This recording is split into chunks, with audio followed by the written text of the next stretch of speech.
Hi, the Enforcement Directorate has concluded questioning the Congress's Rahul Gandhi and have summoned him again for more questioning tomorrow. The Congress party chief Rahul Gandhi is expected to leave the Enforcement Directorate office any time now. Let's go across to my colleague Arvind Gunasekar, who is at the ED office.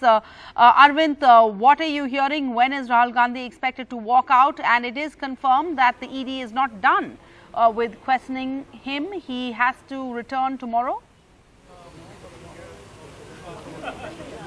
Yeah, Asira, even for today, what we are hearing is that the questioning is still underway. The questioning is not yet over, and he is yet to step out of the Enforcement Directorate office.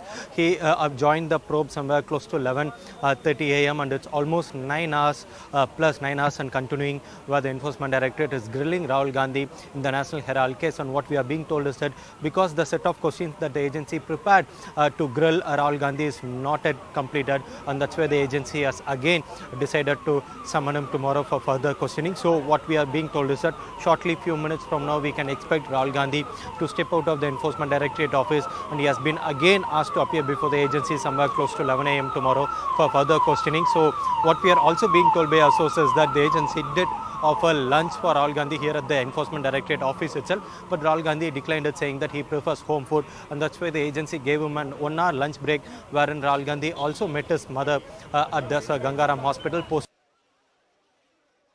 And the questioning of Rahul Gandhi resumed somewhere close to 3:30 p.m. and it's almost 9 hours and continuing, and the Enforcement Directorate is still grilling Rahul Gandhi in the National Herald case, and again tomorrow also he is set to appear before the agency.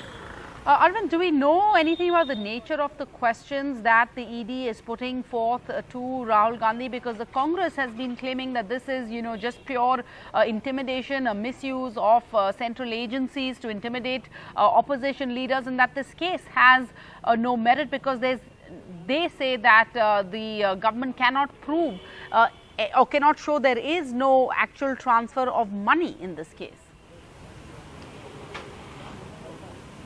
Yeah, Sarah, coming to your later part of the question first, that the main allegation or the main counter charge of the Congress party is that where is the scheduled offence here for the Enforcement Directorate to initiate a money laundering probe? That is, under the Prevention of Money Laundering Act, there has to be a scheduled offence for Enforcement Directorate to initiate a money laundering probe.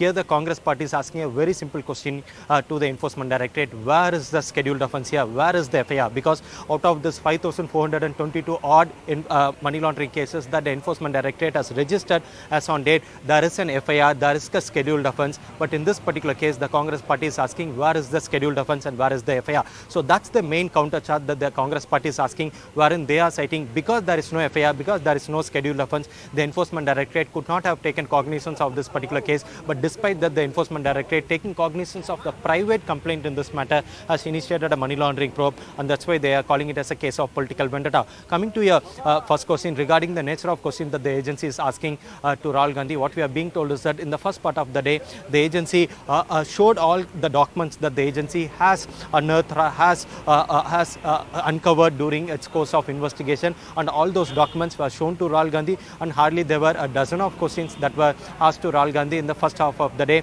And in the second half of the day, what we are being told is that he is being asked about the next that publishes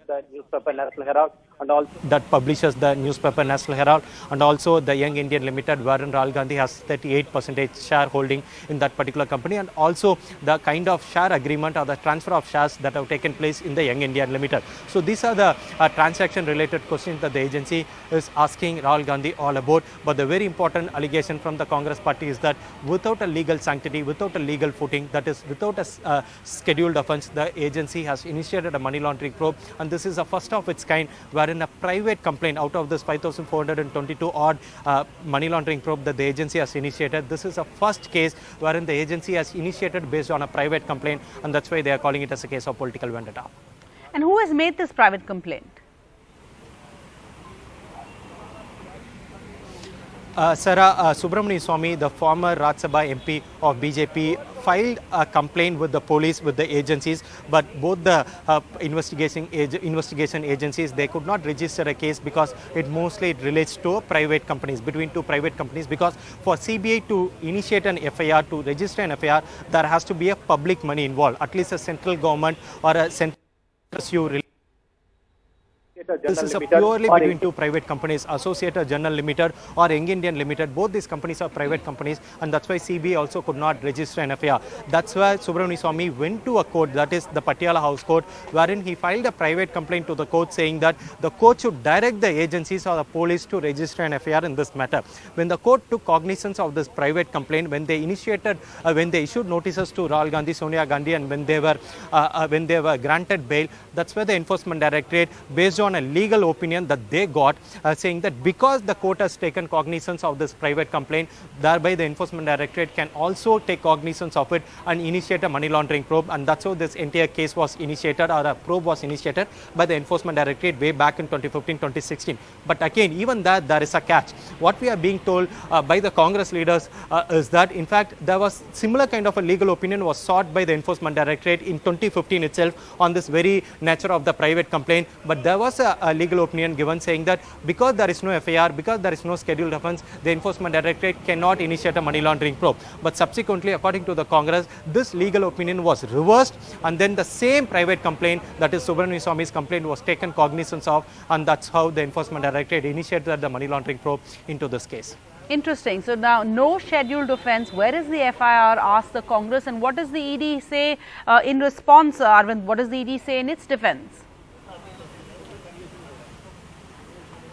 ED's defense is very simple, Sarah. What they are saying is that if the Congress party found that there is no legal sanctity or there is no legal footing for this entire investigation, then why didn't they raise it when Mallikarjuna Kharge and Pawan Kumar Bansal were questioned by the agency? According to the agency questioned Pawan Kumar Bansal and also Mallikarjuna Kharge sometime in April and May. When they were questioned, when they subjected themselves to the questioning of the Enforcement Directorate, why didn't they raise this particular question of the jurisdiction or the legal sanctity of this or the legal footing of this particular investigation? When they themselves appeared before the agency, when their questioning got completed, when that was not raised at that particular point of time, how can the Congress party raise the legal question or the legal technical question when Rahul Gandhi has been summoned? So that's the kind of response or the argument we are getting from the Enforcement Directorate. But again, it all goes to the court. It's up to the court to decide